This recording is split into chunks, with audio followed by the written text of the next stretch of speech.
The psychology of people who don't exercise. Why we know exercise is good for us, yet avoid it for years. Most people know that exercise is good. Doctors talk about it. Psychologists talk about it. Social media talks about it. We know that movement improves health, mood, sleep, and even thinking. And yet, millions of people do not exercise for years. The reason is not laziness, and it is not a lack of willpower. The reason lies in psychology. For many people, exercise is not associated with pleasure, but with stress. From school years, physical activity was often connected to pressure, grades, comparison, and shame. Running tests, performing in front of others, negative comments, and embarrassment created a simple internal association. Exercise equals discomfort and emotional pain. The human brain is designed to avoid stress. So when the idea of exercising appears in adulthood, the mind instinctively resists it. Not because the person does not want to be healthy, but because the brain remembers past experiences. Another major factor is the fear of social judgment. Many people are not afraid of exercise itself, but of being seen. They imagine everyone in the gym is confident, athletic, and experienced, while they feel inadequate. Even if no one is actually watching, the inner critic creates a strong sense of being judged. This is especially common among people with low self-esteem or those who experience frequent criticism earlier in life. For them, the gym feels less like a place of growth and more like a stage of evaluation.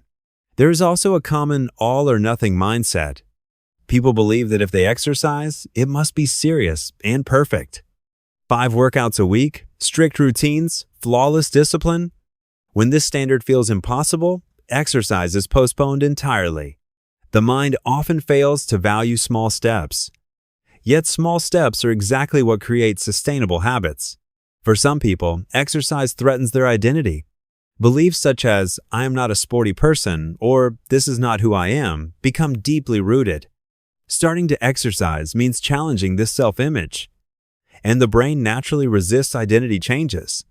There is also a hidden fear of change. Exercise does not only change the body, it changes energy levels, confidence, and daily choices. With more energy comes more responsibility and new decisions. For some, familiar fatigue feels safer than unfamiliar growth. Many people wait for motivation. They expect the right mood or inspiration to appear. But motivation is an emotion, not a system. It is unreliable and temporary. Psychology works differently. First comes action, then experience. And only then does motivation grow. Another common mistake is fighting oneself. Self-criticism, shame, and pressure do not create lasting change. They only increase inner resistance. Real change begins with self-acceptance and care. Exercise stops being punishment and becomes support. People who eventually start exercising rarely begin with extreme routines. They do not start with marathons or strict plans. They start with gentle movement, without witnesses, expectations, or pressure. When exercise stops being a test of willpower, it slowly becomes part of life. People who do not exercise are not weak. They often carry invisible psychological weight. And understanding this psychology is where real change begins.